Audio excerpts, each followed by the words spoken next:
오늘은 마음의 변화에서 능력이 시작된다. 마음의 변화에서 능력이 시작된다라는 제목으로 함께 말씀 나누도록 하겠습니다. 하나님의 능력을 믿는 크리스천들이라면 다들 가지고 있는 소망이 하나 있습니다. 바로 하나님께 능력 있게 쓰임 받고 싶어 한다는 것입니다. 그런데 문제는 쓰임 받는 것이 쉽지 않습니다. 마치 어떤 특별한 선택을 받은 사람들만 쓰임 받을 수 있고 또 하나님의 능력을 경험할 수 있는 것처럼 느껴질 때가 참 많습니다. 뭔가 특별하게 쓰임받는 것 같은 사람들과 나를 비교해보면 왠지 내 모습은 조금 평범한 것 같고 별로 능력도 나타나지 않는 것 같아서 낙심이 될 때가 참 많습니다. 그렇다면 대체 어떤 사람들이 하나님의 능력으로 쓰임받을 수 있게 되는 것입니까? 오늘 말씀 1절을 보면 왕의 마음은 흐르는 물줄기 같아서 주님의 손 안에 있다. 주님께서 원하시는 대로 왕을 이끄신다라고 말씀하고 계십니다. 성경에 등장하는 이스라엘의 왕들은 단순한 정치적인 지도자가 아니었습니다. 그들은 하나님의 택하심을 받아서 백성들을 믿음의 길로 이끌어야 되는 사명을 받은 사람들이었습니다.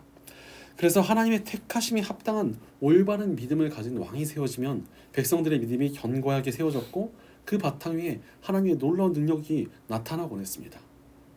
그러나 하나님의 택하심에 합당치 못한 온전치 못한 왕들이 나타났을 때는 백성들도 혼란에 빠졌고 하나님의 능력 또한 잘 나타나지 못했습니다.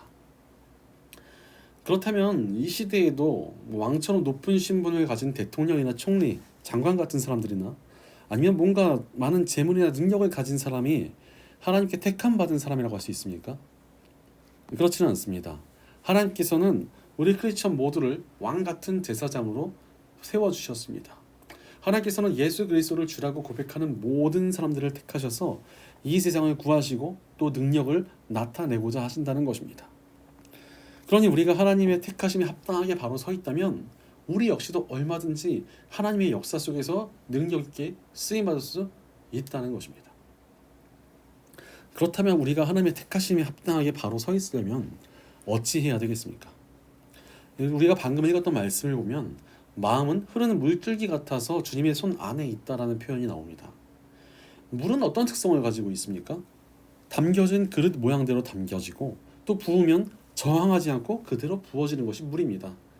바로 물은 쥐고 있는 사람의 마음대로 다 끌려갑니다.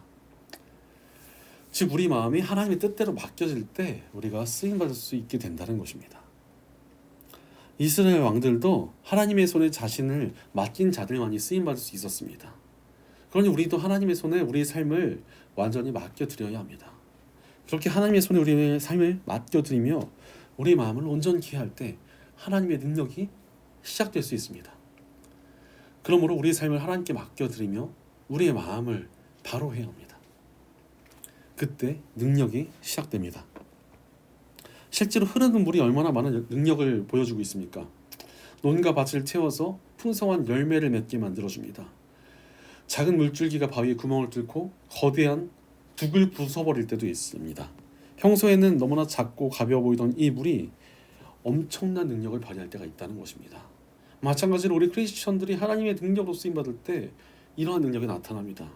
우리가 초라하고 연약해 보여도 하나님의 손에 붙들리면 세상을 뒤흔들 수 있는 놀라운 능력이 나타난다는 것입니다.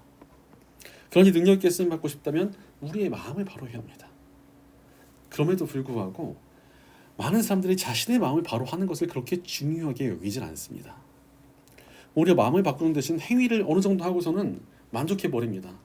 마음이 담겨지지 않은 예배, 억지로 하는 헌금, 사랑이 없는 섬김 등등 진심이 없는 행위를 몇 가지 하고는 이 정도 행위가 있으면 그래도 나를 좀 사용해 주시고 복도 주시지 않을까라고 생각합니다.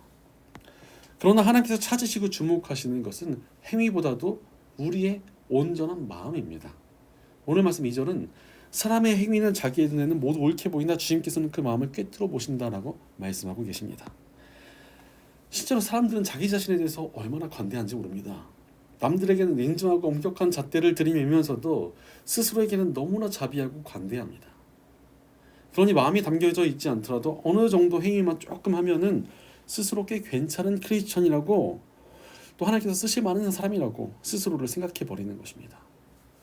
그런데 이렇게 마음이 담기지 않은 채 신앙생활을 하는 것은 정말 위험합니다. 마음이 없으니까 점점 식어가 버리기 때문에 그렇습니다. 마음이 담겨져 있지 않으니까 예배도 지루하고 교제와 성김도 재미가 없고 말씀을 읽거나 기도를 해도 억지로 하게 되는 것입니다. 그러면서 점차 억지로조차도 할 수 없게 되어 버립니다. 우리의 신앙은 우리 마음으로 하는 것인데 마음이 담겨져 있지 않으니까 유지가 안 되는 것입니다. 그러니 어찌 해야 됩니까? 우리의 마음이 온전하도록 우리의 마음을 바로 해야 합니다. 오늘 말씀 3절은 주님께서는 정의와 공평을 지키며 사는 것을 제사를 드리는 일보다 더 반기신다라고 말씀하고 계십니다. 예배나 행위보다 훨씬 더 중요한 것이 바른 마음으로 사는 것이라는 말씀입니다. 정의와 공평을 지키며 산다는 것은 단순한 행위가 아니라 마음의 행동으로 우러나오는 것을 말하기 때문입니다. 괜찮은 척 좋은 척하는 것이 아니라 정말로 괜찮고 온전한 좋은 마음이 필요하다는 것입니다. 바로 행위보다 우리 마음이 훨씬 중요합니다. 그러니 쓰임받고 싶다면 우리 마음을 바꿔가는 것이 정말 필요합니다. 이런 의미에서 저는 한국교회 예배에서 정말 좋아하는 시간이 하나 있습니다. 바로 묵도입니다. 그런데 이 한국교회 묵도에 대해서 참 재미있는 논문이 하나 발표된 적이 있습니다. 사실 묵도라는 것은 한국교회에만 있는 좀 고유한 의식인데 이것이 왜 생겼는가를 알아보니까 이것이 사실 한국교회 신사참배로 인해서 생겨난 의식이라는 것입니다. 일제강점기 때 일제의 탄압이 너무나 거세지니까 거의 대부분의 국민들이 신사참배를 하게 되었고 성도들 역시도 마찬가지였습니다. 그러니 다들 예배 전에 조용히 침묵하면서 회개를 했던 것입니다. 조용히 예배하면 조용히 다들 알고 있으니까 너도 했고 나도 했고 이러니까 굳이 얘기하지 말고 그냥 회개를 했던 것입니다. 다들 고개를 푹 숙인 채 회개한 후 예배로 나아갔던 것이 바로 묵도의 유래라는 것입니다. 그러니 한편에서는 이 묵도를 없애야 된다라는 주장을 하시는 분들도 굉장히 많이 계십니다. 그러나 저는 한 주간의 나의 삶을 돌이키고 나의 마음을 좀 하나님 앞으로 다시 온전히 내어드리는 이 회개의 시간이 예배 때마다 있다는 것은 정말 좋다고 생각이 듭니다. 오히려 그 시작과 의미에서 좋은 점을 찾아 좋겠으면 얼마나 좋겠습니까? 사실 우리 예배는 그냥 앉아있는 것이 중요한 것이 아닙니다. 예배를 통해서 나의 마음이 변화되는 것이 훨씬 더 중요합니다. 예배를 드리더라도 그 과정을 통해서 내 마음을 변화시키는 과정이 필요하고 또 성경을 읽더라도 내 마음을 드리며 읽고 기도를 하더라도 내 마음을 하나님께 맡겨드리며 해야 된다는 것입니다. 바로 우리는 늘 하나님 앞에서 우리의 마음을 바로 해야 합니다. 그렇게 우리의 마음을 하나님 앞에서 온전히 하며 하나님 뜻대로 온전히 내 마음을 변화시켜갈 때 하나님의 능력이 우리 안에서 시작됩니다. 그렇다면 우리가 우리의 마음을 온전히 변화시키기 위해서 어찌 해야 하겠습니까? 첫째로 무엇보다도 교만함을 경계하며 우리 마음을 바로 해야 합니다. 우리 안에 하나님께 우리의 삶을 맡겨드리지 못하게 하는 뿌리가 되는 악한 마음이 있습니다. 그것이 무엇입니까? 바로 교만입니다. 교만이 우리 마음을 사로잡을 때 우리는 하나님께 우리 삶을 맡기지 못하게 됩니다. 또한 변화의 필요성도 느끼지 못하게 되고 그러니 더욱더 온전하게 되기 위해 나아갈 수도 없게 됩니다. 그러므로 성경은 늘 교만의 죄에 대해서 강하게 경고하고 계십니다. 오늘 말씀 4절은 교만함이 곧 죄인을 구별하는 표지라고 말씀하고 계십니다. 아무리 괜찮은 행위가 있고 그렇게 보이는 모습이 있다고 하더라도 마음속에 교만함이 도사리고 있다면 그는 죄인이라는 것입니다. 교만에서 정말 온갖 악한 마음과 온전치 못한 태도가 시작되기 때문에 그렇습니다. 아담과 하와도 하나님처럼 될 수 있다는 교만함 때문에 죄를 짓지 않았습니까? 교만에서 인류의 죄가 시작되었고 지금도 여전히 교만은 우리를 온전치 못하게 만들어가고 있습니다. 실제로 교만은 우리의 마음과 태도를 급격히 망가뜨립니다. 먼저 교만은 우리의 마음을 조급하게 만듭니다. 오늘 말씀 5절은 부지런한 사람의 계획은 반드시 이득을 얻지만 성급한 사람은 가난해질 뿐이다 라고 말씀하고 계십니다. 하나님의 백성들이 성공하는 방법은 사실 간단합니다. 하나님 앞에서 바르고 꾸준하게 살아가면 됩니다. 그런데 조급한 사람들이 너무나 많습니다. 자꾸 바른 길을 벗어나려고 하고 꾸준함 대신 편법을 써서라도 빠르게 성공하고 싶어합니다. 왜 그렇습니까? 자신은 잘난 사람인데 이 성공과 재물을 얻지 못한 지금의 상황은 마음에 안 든다고 생각하면서 조급해지는 것입니다. 바로 교만 때문에 마음이 조급해집니다. 그러나 그 조급함이 오히려 자신을 망치는 독이 된다는 것입니다. 다음으로 교만은 우리를 거짓되게 만듭니다. 교만한 사람들의 특징 중 하나는 거짓말을 쉽게 한다는 것입니다. 바로 거짓이 들통나지 않을 것이라는 교만함과 또 거짓을 통해서라도 자신의 가치를 높이고 이득을 얻으려는 이 교만한 마음이 사람을 거짓되게 만들기 때문에 그렇습니다. 그러나 거짓되게 얻은 모든 것들은 오늘 말씀 6절에서 경고한 것처럼 오히려 독이 되고 금방 사라져 버릴 것입니다. 그러니 우리의 답은 오직 바르고 꾸준하게 살아가는 것뿐입니다. 바르고 꾸준하게 살다 보니 하나님께서 하나님의 때에 놀라운 역사도 만나게 해주시고 하는 것이지, 나의 거짓이나 조급함으로 무슨 일이 되는 게 아니라는 것입니다. 마지막으로 교만은 우리를 폭력적으로 만듭니다. 폭력은 자신의 힘으로 타인을 억압하는 것을 말합니다. 교만한 사람은 자신의 힘을 의지하기 때문에 그 힘으로 남들을 억압해서라도 원하는 것을 얻고자 합니다. 그러니 오늘 말씀 7절은 이런 폭력이 명백한 죄이며 우리를 망하게 만드는 죄악이라고 말씀하고 계십니다. 그런데 하나님 앞에서 겸손하지 못하고 자신의 힘과 방법으로 무엇을 해내려 할 때 그 삶은 점점 폭력적인 삶이 될 수밖에 없고 결국 하나님께서 미워하시는 삶이 될 수밖에 없다는 것입니다. 그러니 교만함으로 나타나는 모든 악한 마음과 행동의 결과는 패망뿐입니다. 하나님께서 결코 교만을 용납하시지 않기 때문에 그렇습니다. 그러므로 우리는 철저히 교만에 주의하며 마음을 바로해야 합니다. 작은 교만도 우리 삶을 망가뜨릴 수 있다는 사실을 기억하며 교만에 주의하고 전심으로 겸손해야 한다는 것입니다. 그럼에도 불구하고 사람들이 교만함에 대해서 그렇게 대수롭지 않게 여길 때가 참 많습니다. 왜 그렇습니까? 이 세상은 교만한 사람을 싫어하면서도 부러워할 때가 참 많고, 교만함이 재수없다고 느끼긴 하지만 그것이 그렇게 심판받을 죄까지는 아니라 생각하기 때문에 그렇습니다. 실제로 교만한 사람들은 그래도 뭔가 좀 내세울 것이 있는 분들이지 않습니까? 그러니 우리가 교만한 사람들에게 자신감이 있다, 멋지다, 카리스마 있다, 부럽다라고 이야기하는 사람도 굉장히 많습니다. 게다가 SNS 같은 것을 통해서 자신을 은근히 자랑하는 교만함 정도는 심판받을 죄까지는 아니라 생각하는 것입니다. 그러나 작은 교만도 굉장히 위험합니다. 오늘 말씀 12절처럼 의로우신 하나님께서 사람들을 모두 다 주목하고 계시기 때문에 그렇습니다. 하나님께서는 교만한 자들의 교만을 다 지켜보고 계십니다. 그들의 모든 악이 하나님 앞에서 기록되고 있다는 것입니다. 게다가 그것을 그냥 지켜만 보시는 것이 아닙니다. 그 영혼을 교만의 죄악에서 건지시기 위하여 하나님께서 보시기에 가장 선하신 때에 그를 징계하시고 훈계하실 것입니다. 바로 교만에는 하나님의 형벌이 있습니다. 그러니 여기서 벗어나는 것이 지혜이지 않겠습니까? 사실 하나님께서 우리 삶을 맨날 지켜보고 계시는데 우리가 어찌 스스로를 높이며 교만할 수 있겠습니까? 겸손하게 우리의 마음을 바로해야 합니다. 무엇보다도 우리의 마음을 겸손히 해야만 하는 가장 중요한 이유가 있습니다. 우리가 복음을 통해서 구원받았기 때문입니다. 복음으로 구원받았다는 것은 우리가 결코 우리 힘이나 노력을 통해서 구원받은 것이 아니라는 의미입니다. 우리는 오직 하나님의 택하심과 예수님의 희생, 성령님의 감동을 통해서 구원받았습니다. 우리의 힘과 능력은 물방울 한 방울만큼도 들어있지 않습니다. 가끔 어떤 분들은 그래도 내가 믿었으니까 믿은 것은 내 힘이 아닌가라고 생각을 합니다. 그러나 그것은 너무나 큰 오해입니다. 하나님께서 우리를 하나님의 뜻대로 택하셨고 예수 그리스도의 십자가를 통하여 구원을 이미 이루어 놓으셨습니다. 그리고 그것을 성령님을 통하여 믿게 하셔서 그 구원을 받아들이게 하신 것입니다. 그러니 우리의 믿음조차도 우리가 한 것이 아니라는 것입니다. 오히려 우리가 한 것은 무엇입니까? 우리 흉악한 죄로 인하여 우리 예수님을 십자가에 못 박게 만든 일뿐입니다. 그런 우리가 어찌 감히 교만할 수 있겠습니까? 복음을 묵상하면 묵상할수록 우리는 절대로 교만해선 안 되는 존재라는 것을 깨닫게 됩니다. 우리를 위해 겸손하게 이 땅에 낮은 자로 오신 예수님 앞에서 겸손할 수밖에 없습니다. 실제로 우리 예수님께서 너무나 겸손한 모습으로 이 땅에 오지 않으셨습니까? 마국간의 말 구유라는 너무나 처참한 환경에서 태어나셨으며 가난한 목수의 아들로 자라나셨고 늘 연약한 자와 상처받은 자들을 섬기는 낮은 모습을 보여주셨습니다.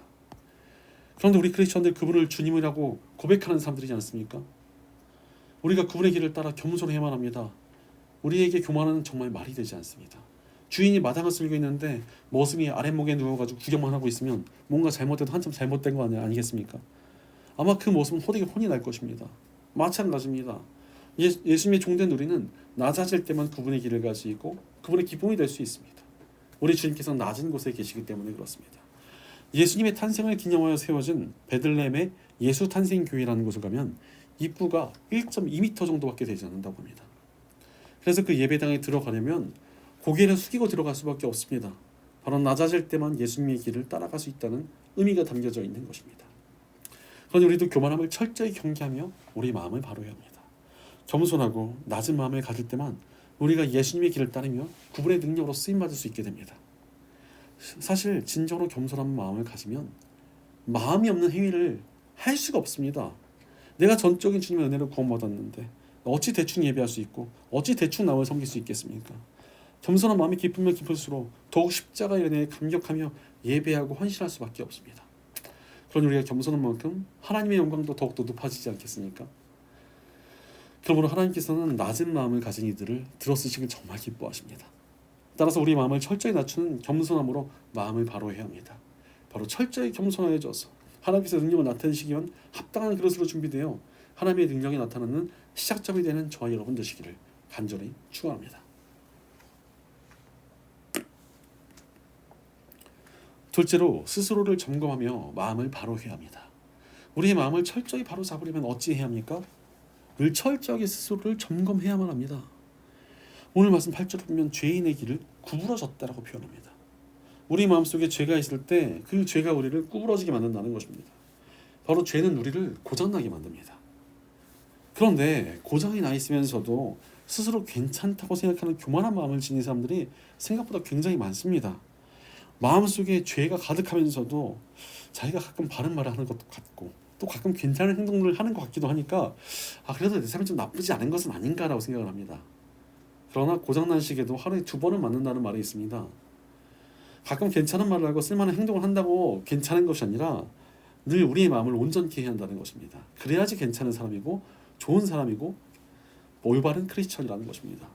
즉 내 마음이 고장나지 않았는지 점검하는 것이 우리를 하나님께 쓰임받게 만들어줍니다.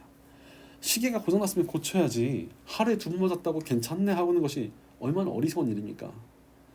우리는 가끔은 맞지 말고 정말 늘 맞는 사람이 되도록 마음을 바로 해야 합니다. 그럼에도 불구하고 자신의 마음을 잘 점검하기 싫어하는 사람들이 정말 많습니다. 왜 그렇습니까? 나름 삶이 괜찮다고 느껴질 때 사람들은 자신의 삶을 점검하려 들지 않습니다. 오늘 말씀 구절을 보면 다투기를 좋아하는 여자와 넓은 집에서 함께 사는 것보다 차라리 다락 한 구석에서 혼자 사는 것이 낫다라고 말씀하십니다. 이 말씀은 부부싸움 하느니 별거 해라 이런 의미가 아닙니다. 남녀 상관없이 다투고 싸우는 것을 주의하라는 것입니다. 그런데 큰 집에 살면서도 다투는 이유가 무엇입니까? 큰 집에서 산다는 것은 가진 것이 많거나 이룬 것이 많다는 뜻 아니겠습니까? 그런데 이렇게 자신에게 내세울 점이 있을 때 사람들은 스스로 돌아보질 못합니다. 내가 그래도 이만큼 이루었으니까 잘 해온 거 아닌가? 굳이 내가 스스로 돌아볼 필요가 있나라고 생각을 해버리는 것입니다. 그렇게 스스로를 돌아보지 않으면 어떻게 되겠습니까? 이 점검되지 못한 이 약한 마음들이 서서히 삶에 배어나와서 다툼을 일으키고 그 인생을 점점 어렵게 만들어 가는 것입니다. 실제로 우리 마음에 악한 것들이 쌓여 있으면 그것이 삶에 드러납니다. 오늘 말씀 10절을 봐도 악한 사람은 악한 것만 바란다고 말씀하십니다. 마음이 교만하고 악해져 있으니까 좋은 마음이 품어지지 않습니다. 남들이 안 되는 것을 보면서 기뻐하고 온전하고 선한 계획을 좋아하지 않고 계속 마음속에 악한 계략을 꾸미게 됩니다. 그런 사람은 어떻게 하나님께서 들어서 쓰시겠습니까? 심지어 이 악함이 점점 마음에 쌓여갈 때 다른 이들을 향한 태도에도 문제가 생깁니다. 조금 전에 읽었던 9절 말씀처럼 다툼을 일으키기도 하고 10절 말씀처럼 가까운 이를 돕지도 못하며 13절 말씀처럼 공경에 처한 이에게 궁유를 베풀지도 못하게 됩니다. 즉 자기밖에 모르는 삶을 살게 된다는 것입니다. 바로 점검되지 못한 이 삶은 결국 자기 자신만을 위한 삶을 살게 되고 점점 악한 행동들을 주체하지 못하게 됩니다. 우리 마음이 온전치 못할 때 그 삶도 온전하게 될 수 없다는 것입니다. 마치 마음이란 토양과 같기 때문에 우리 마음이란 이 토양이 썩어 있으면 좋은 열매가 맺어질 수가 없습니다. 그러니 그런 삶을 하나님께서 기뻐하실 수도 없고 능력 있게 사용하실 수도 없습니다. 그러므로 철저히 우리 마음을 점검하며 마음을 바로 해야 합니다. 오늘 말씀 11절에 보면 오만한 사람이 벌을 받으면 어수룩한 사람이 깨닫고 지혜로운 사람이 책망을 받으면 지식을 더 얻는다라고 말씀하십니다. 하나님께서 너무나 오만한 사람에게는 징계를 주시기도 하시고 좀 그나마 좀 나은 사람에게는 마음의 가책을 주셔서 바른 길로 인도해 주십니다. 바로 우리 하나님께서는 한 사람도 빼놓지 않으시고 그들이 바른 길로 돌아오길 바라시며 또 쓰임받게 하시길 기뻐하시기 때문에 우리를 변화시켜 가신다는 것입니다. 그러니 하나님께서 우리에게 징계와 가책을 주시는 이유는 우리가 우리 마음을 점검하게 하셔서 우리를 온전케 조율하도록 하시기 위함입니다. 바로 우리는 마음을 점검하고 그것을 온전케 만드는 조율이 필요합니다. 특히 악기에서 조율이라는 것은 이 틀어진 음을 바르게 맞추는 것을 말합니다. 명장이 연주를 하더라도 조율되지 않은 악기는 불협화음을 낼 수밖에 없습니다. 그런 하나님께서도 우리의 삶을 조율해 가시는 것입니다. 실제로 복음이야말로 우리의 삶을 조율해가는 하나님의 능력이지 않습니까? 우리의 삶은 죄로 인해서 완전히 틀어져 있었습니다. 특히 우리는 스스로를 주인으로 삼으며 교만하고 악한 삶을 살아왔습니다. 그러나 하나님께서 예수 그리스도의 십자가를 통해서 우리 삶을 조율해 주신 것입니다. 이제 복음을 통해 예수님만이 우리 삶의 주인이 되어 주셨습니다. 그분이 내 삶의 기준이며 목표점입니다. 내 마음이 예수님의 길에서 벗어나 있다면 점검하고 조율하며 마음을 바로 해야 합니다. 실제로 우리 예수님께서는 우리에게 바른 삶의 본을 보여주시지 않으셨습니까? 특히 우리에게 하나님 나라를 위한 삶이 무엇인지를 우리에게 보여주셨습니다. 오늘 말씀 14절은 악한 세상의 상태를 말해주고 있습니다. 뇌물과 속임수가 이 땅에서 성행합니다. 악한 짓을 하는 교만한 자들이 이 땅에서 우리가 성공을 거두고 이득을 얻는 것 같습니다. 그러나 우리 마음이 그들을 부러워하고 그런 성공과 이득을 쫓는다면 우리 마음은 예수님의 길에서 완전히 틀어져 있는 것입니다. 하지만 예수님께서 우리에게 보여주신 삶은 하나님 나라를 이루어 가시는 삶입니다. 실제로 오늘 말씀 15절은 하나님 나라의 모습을 나타내고 있습니다. 정의가 실현될 때 의인은 기뻐하고 악인은 절망한다. 즉 마지막 때는 올 것이고 그때 하나님께서는 하나님의 뜻대로 쓰임받았던 이들을 칭찬해 주시며 하나님 나라의 영광을 누리게 하실 것입니다. 우리가 세상을 쫓던 자들은 책망과 심판에 처하게 될 뿐입니다. 예수님께서 우리에게 보여주신 삶은 하나님 나라가 올 것을 신뢰하며 하나님 앞에서 바른 마음으로 쓰임받는 삶을 말하는 것입니다. 그런 예수님의 길을 따라 우리의 삶을 점검하고 조율해야 합니다. 마지막 때는 올 것이고 우리가 얼마만큼 예수님의 마음을 닮았는가, 또 얼마만큼 하나님의 나라를 위해서 쓰임받았는가에 따라 칭찬과 상급을 받게 될 것이기 때문입니다. 그 칭찬과 상급을 받기 위해서 어찌 해야 합니까? 우리 마음이 하나님의 뜻대로 조율될 때 우리가 온전케 되어서 마지막 때를 예비하고 하나님 나라를 이루는 일에 능력 있게 쓰임받을 수 있게 될 것입니다. 그러니 그 삶을 하나님께서 기뻐하시고 상급과 은혜를 끝없이 베풀어 주시지 않으시겠습니까? 그러므로 우리 마음을 조율하며 나의 마음을 바로 해야 합니다. 예전에 한 악기점에서 굉장히 유명한 기타리스트 분을 만난 적이 있습니다. 그런데 이분이 여러 사람들이 있고 그분을 알아보는 분들이 많으니까 짧게 기타 연주를 좀 보여주시겠다고 하셨습니다. 그래서 다들 기대를 하고 있는데 이분이 앉아서 조율을 시작했습니다.